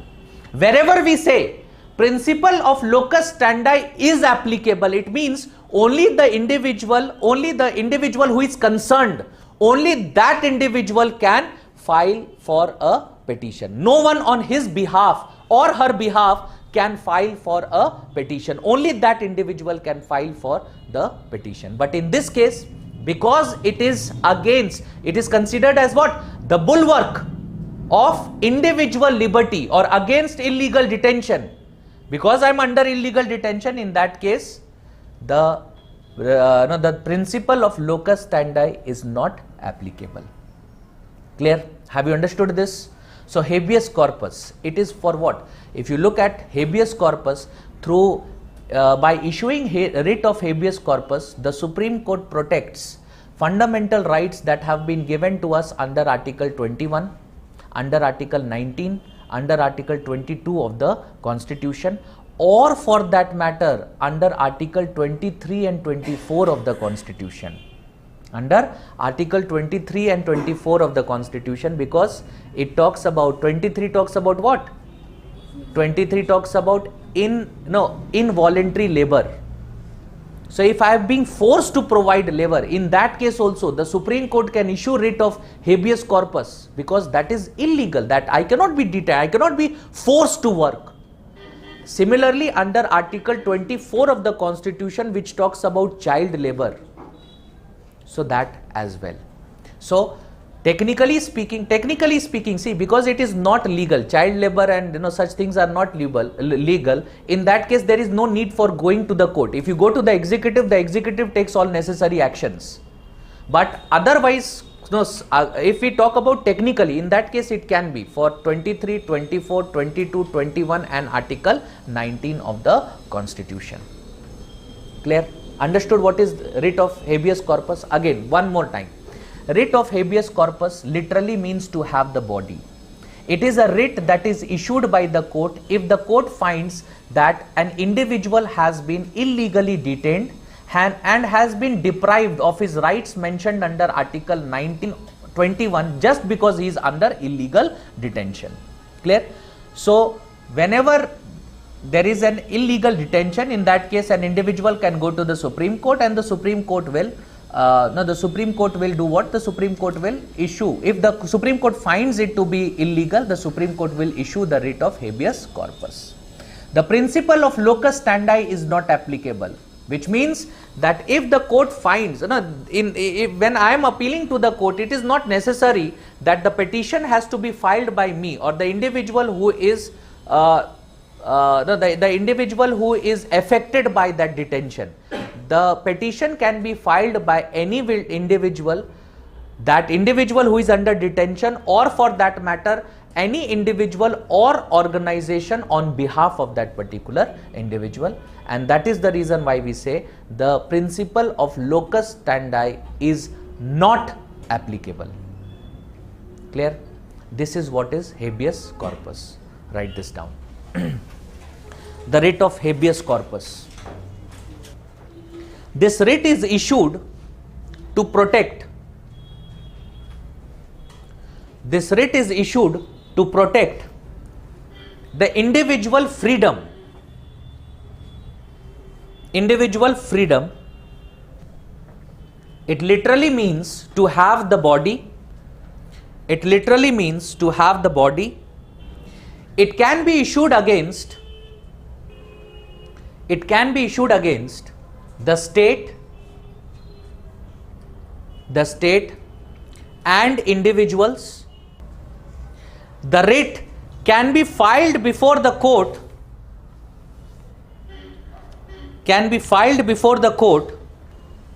by any individual or organization,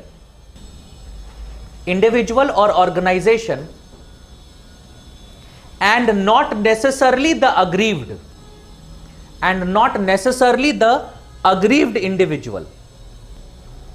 Therefore, the principle of locus standi, the principle of locus standi does not apply. Does not apply. This writ is issued when a person, this writ is issued when a person is illegally detained, without the authority of a law, without the authority of a law. Once the petition is filed, the court ascertains the legality of detention, ascertains the legality of detention.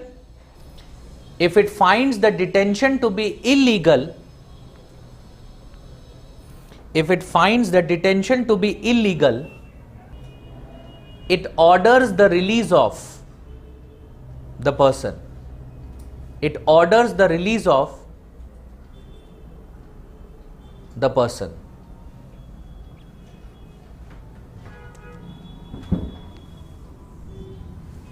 Second writ, that is the writ of Mandamus. The writ of Mandamus. What is the writ of Mandamus? The writ of Mandamus, or the term Mandamus means we command. The term Mandamus means we command. Hence, the writ of Mandamus is issued in the form of a command. Command to whom? Command to a public authority. Only to a public authority. Which means the writ cannot be issued against, the writ cannot be issued against a private individual. It can be issued only against a public authority if the public authority has failed to perform its duties. If the public authority has failed to perform its duties. The writ is not issued to enforce an individual's private rights. The writ of Mandamus is issued only to enforce his legal rights or fundamental rights, statutory rights or fundamental rights. And the writ cannot be issued against the president and the governor. It cannot be issued, though it is issued against public authority. President and governor is also a public authority, but it cannot be issued against the president or the governor. Clear? Now, when I say it can be issued against a public authority, what does that mean? It means it can only be issued against institutions that either represents the government or individuals who represent the government.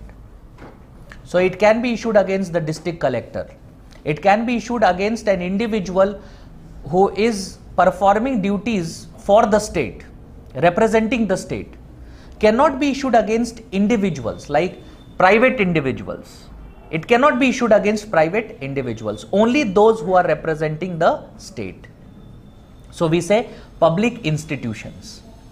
When I say it is there to enforce an individual's legal rights or fundamental rights, in that case, it can be issued in this manner. Suppose I have a legal right. Suppose I have a right to, like we were talking about, right to information. In that case, if I have been denied the right to information, I can go to the court, and in that case, even this writ can be issued ordering or commanding the individual who has failed to perform his duty to perform that particular duty. So legal rights can be enforced, not private rights. Like, it cannot be issued against, against my mother, saying that, okay, you are not loving your son enough and you should do that. It is a private right that I have. No, it is a private right that I have. So it cannot be issued against me, saying that, you are not present at your home always, so you should be. That is a private right. only legal rights are enforced or fundamental rights are enforced. So sometimes it so happens that when the public authority denies a certain duty that it has, in that context it may so happen that I am being deprived of my fundamental right. In that case, this can be issued, or for that matter my legal right. Why am I saying legal right? Because remember, high courts can issue it not just for enforcement of fundamental rights. So Supreme Court will issue it for enforcement of my fundamental rights, but high courts can issue it not just for enforcement of my fundamental rights but also my other legal rights. Clear? Other legal rights. The principle of locus standi is applicable, which means only the aggrieved individual can file a petition, not any individual on behalf of the aggrieved, in the case of the writ of Mandamus. Clear? Absolutely clear what this is? Any doubts with this? Have you understood what is meant by legal rights? Have you understood when I am saying public authority, what does that mean? No, every individual except for the president and the governor. Acha, have you thought of why not president and governor? If governor and president is part of public authorities, why not governor and president are included here? Legally speaking or constitutionally speaking, the president is only a ceremonial head. He does whatever the council of ministers says him to do.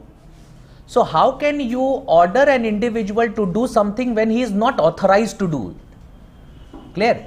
So it cannot be issued against the president. Similarly, it cannot be issued against the governor, because constitutional position of the president is very similar to the constitutional position of the governor. Both constitutional positions are similar. They are considered to be ceremonial heads, and that is the reason why we do what we do is we exclude these offices. We exclude these offices. Clear? If you remember, when we were talking we were discussing Article 14 of the Constitution, we said, we were talking about rule of law, and we said under Article 361 there are some exceptions, and one of those exceptions was that the president and the governor, when they are exercising their executive functions, they cannot be sued for it. Why? This is the reason. जब उन्होंने अपने मन से किया ही नहीं तो उनको किस लिए सू करोगे? You cannot do that. Clear? That is the very reason. Understood this? Write down. Writ of Mandamus.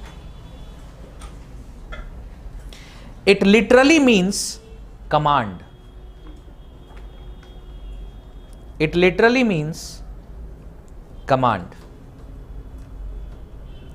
It is in the form of a command. It is in the form of a command by the court,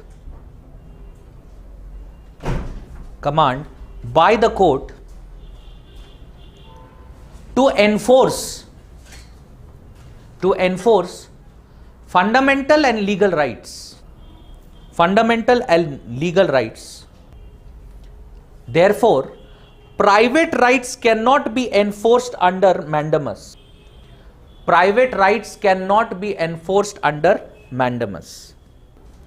It is issued only against a public authority,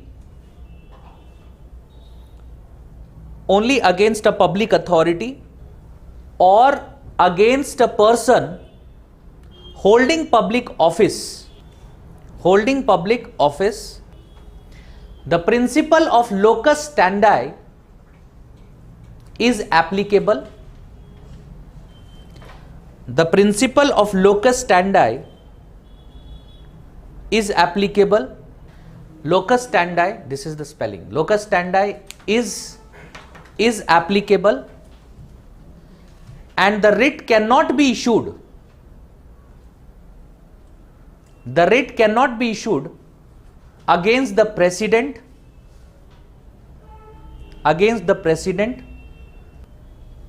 or the governor of the state. Third, writ of prohibition. the writ of prohibition. Writ of prohibition means what? Obviously to prohibit. To prohibit. Now, this writ is a bit different from other writs. Why?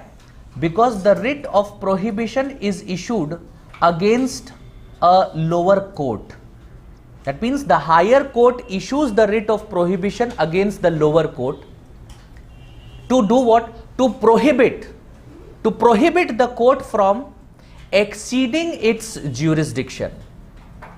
If the higher court finds that the lower court has just exceeded its jurisdiction, its authority, in that case the writ of prohibition can be issued by the higher court against the lower court, prohibiting the lower court to continue with such a proceeding. The principle of locus standi is applicable. The principle of locus standi is applicable, which means only the aggrieved can go to the court. Example. See, suppose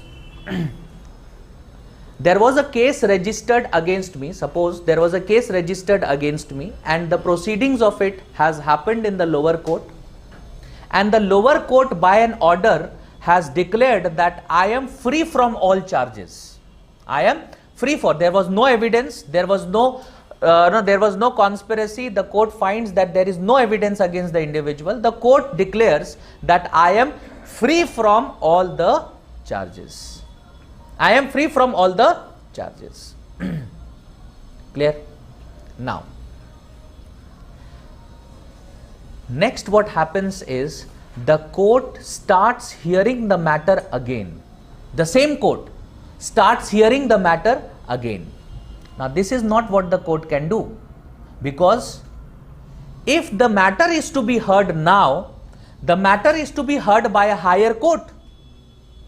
Now, the matter is to be heard by a higher court. That means now if the subordinate court has already given its decision, so now the matter can be heard only by the high court, not by the subordinate court. Only a different matter. It may be the same issue but a different matter can be heard. Like if suppose I have been alleged, any individual has been alleged to committing murder but is not proved that he has that intention to commit murder. So in that case it may so happen that conspiracy to commit murder, a case with registering with conspiracy to commit murder can be taken up, but not the murder charges. Again, it cannot be heard. Clear? In this case, what has happened? The lower court has just violated its jurisdiction. Whatever the limit of authority it has just exceeded its limit. So as an individual, because I have been declared that I am free from all charges, so I go to the high court and I file a petition to the high court to do what? To issue a writ of prohibition. To issue the writ of prohibition against the lower court. I present the order that the court has. The high court or the Supreme Court for that matter sees all the necessary details, and if it finds that yes, the court has exceeded its jurisdiction, what would the court do? The court would do what? The court would issue the writ of prohibition. Doing what? Prohibiting the lower court for continuing further. Clear? The writ of prohibition can also be issued against quasi-judicial bodies. It can also be issued against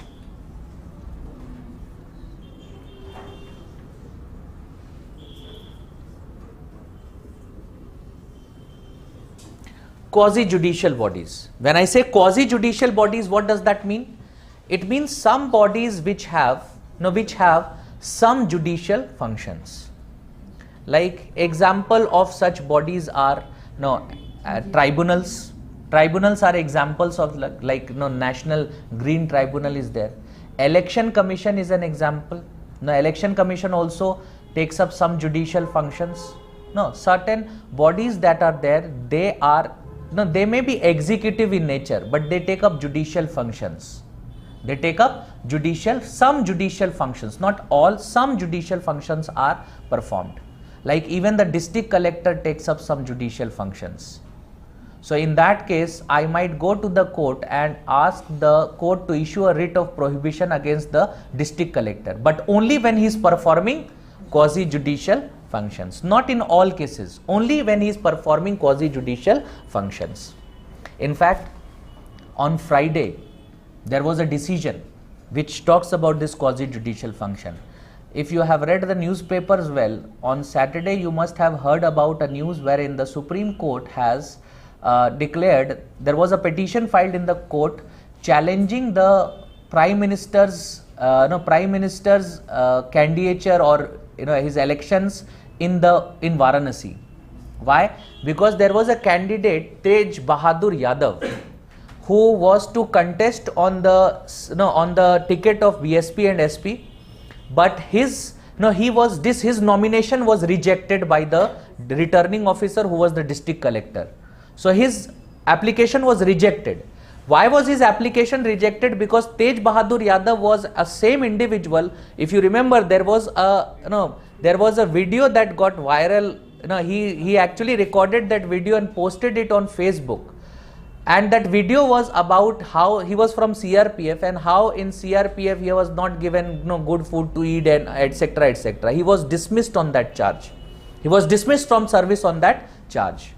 So whenever you are when you are government function, you are a government servant and you are dismissed on any such charges, you are dismissed from the service. In that case, if you are contesting elections, you have to, along with your nomination papers, present a paper which is given to you by the election commission, which declares that though you were dismissed from service, but this dismissal was not because of criminal offence. Now you have not performed a criminal offence. So he had performed a disciplinary offence but not a criminal offence. So it was not a criminal offence. So he had to produce that particular certificate. He was unable to do that. When he was unable to do that, in that case his nomination was rejected. Clear? And then he accused that the Prime Minister has specifically done this, I have produced the letter, all these things. After the election results, he challenged it in the Supreme Court. On Friday, the Supreme Court dismissed the petition, saying that all necessary procedures were followed. In that case, if this dismissal, in this case, when he was proceeding with this, if he felt that the quasi-judicial body has exceeded its jurisdiction, it can go to the appropriate court and the court might issue the writ of prohibition, prohibiting that body from continuing or any kind of proceedings that are there, it can be prohibited. This is what is the writ of prohibition. Understood this? Write down this. It is issued only against a judicial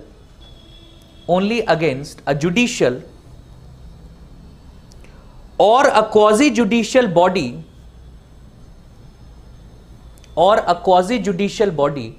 quasi-judicial, I am frequently going to talk about this quasi-judicial. In some point of time on our discussion, we are also going to discuss that how even the Speaker of the House, Lok Sabha, the presiding officer of the Lok Sabha sometimes acts as a quasi-judicial body. Going to talk about that as well. Against a quasi-judicial body, it is issued when a judicial body has assumed. It is issued when a judicial body has assumed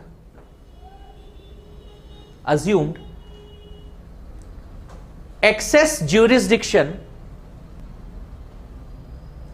and has taken a case for trial. Excess jurisdiction and has taken a case for trial. The purpose of the writ is to prohibit. The purpose of the writ is to prohibit the judicial body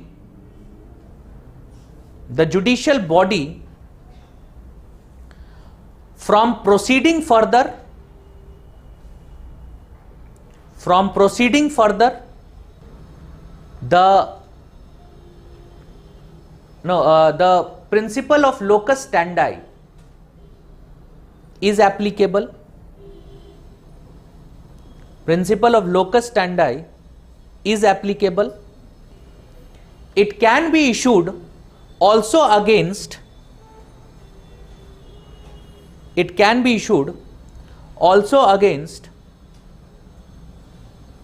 an executive or legislative authority,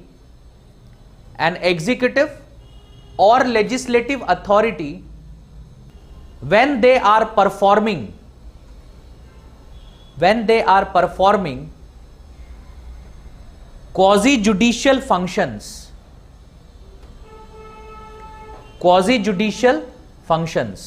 Clear?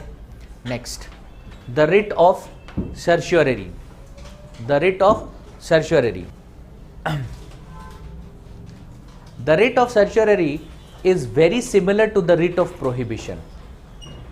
That means when it comes to that idea, the writ of prohibition is issued against a lower judicial body or a quasi-judicial body. Similarly, the writ of certiorari is also issued against a lower judicial body or a quasi-judicial body. Again, because the concerned body has assumed more powers, again the principle of locus standi is applicable. The only difference between prohibition and certiorari is that if you look at prohibition, it is preventive in nature. If you look at certiorari, it is curative in nature, which means not only does it prevent the lower court or the lower judicial body to take up proceedings of a court of a case wherein it has exceeded its jurisdiction, it also orders, it prohibits it, which means it quashes the judgment. If there is any judgment that is there, it quashes that judgment and also orders the court to transfer it to the concerned or the higher court. So the only difference is that writ of prohibition is preventive in nature, it is only preventive in nature, whereas the writ of certiorari is not just preventive, it is also curative in nature. Clear? Write this down. The writ is similar to the writ of prohibition. The writ is similar to the writ of prohibition in all respects,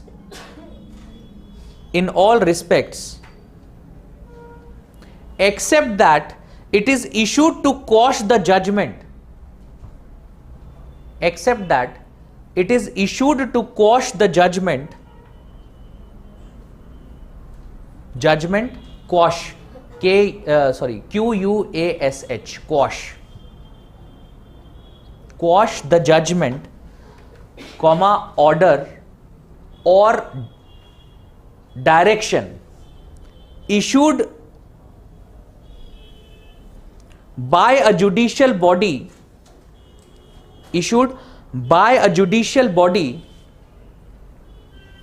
in excess of its jurisdiction.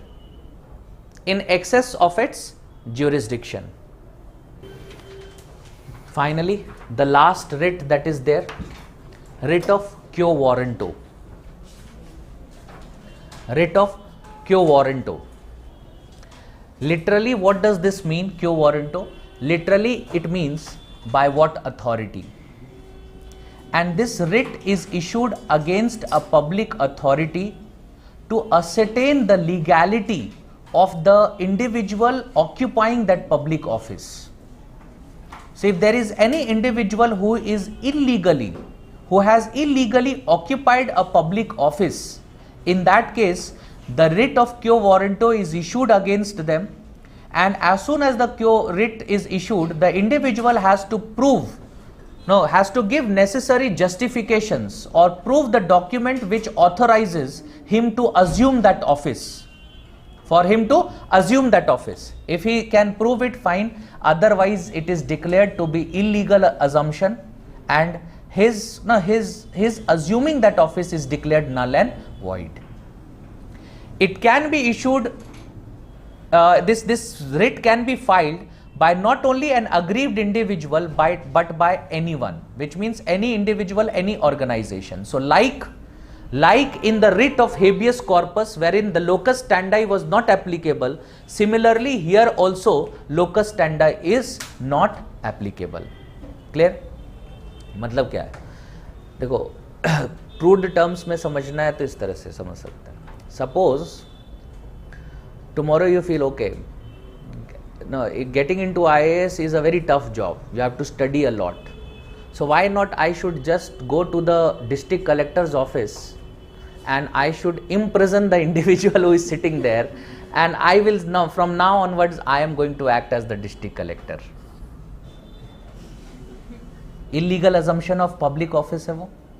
In that case, there can be a writ of quo warranto that can be filed. Once the writ of quo warranto is filed, the court will order you to produce the necessary documents, which legalizes your assumption of that office. And because it is illegal assumption, you cannot do that. And hence the court would declare that you have illegally assumed the office, and your assumption of that office, anything that you have done, it automatically becomes null and void. And any individual can question it, not only the individual who has been imprisoned. You can, at any point of time, any individual can question your assumption of that office. And that is the reason why we say the principle of locus standi is not applicable. Clear? This is quo warranto. Write this. It literally means by what authority? It literally means by what authority?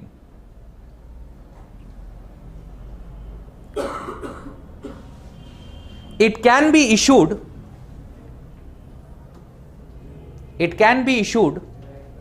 only against a person holding public office,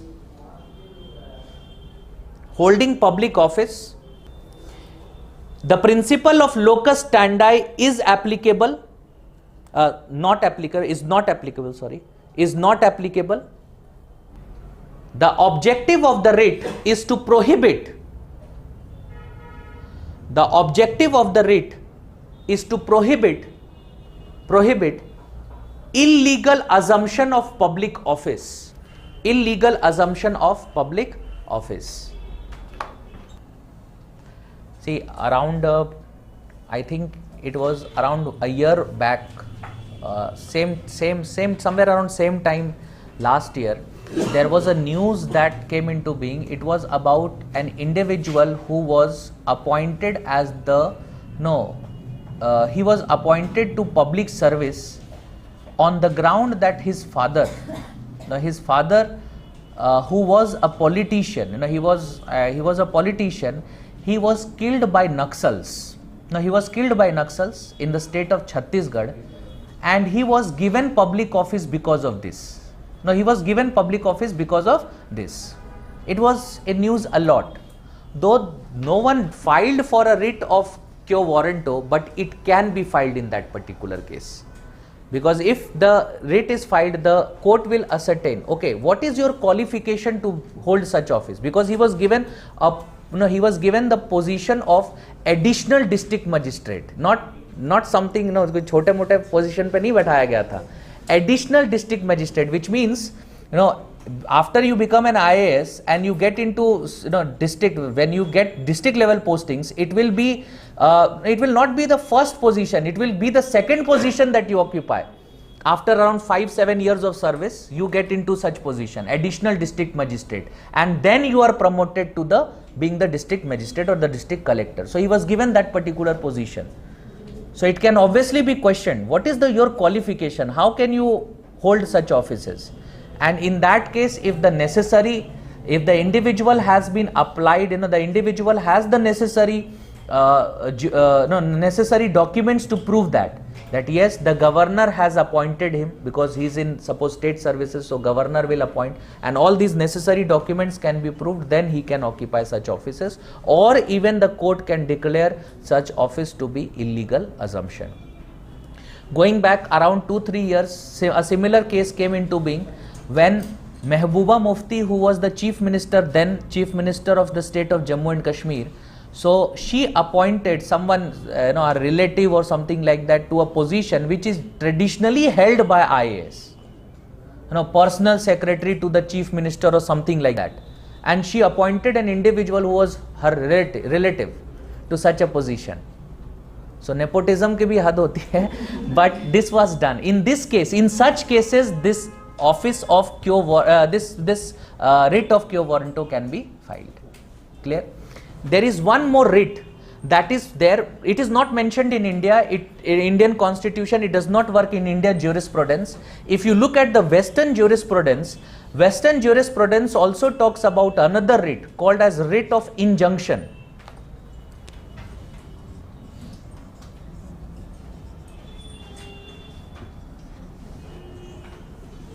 The writ of injunction, this writ that is there, it is very similar to the writ of Mandamus as well as the writ of prohibition.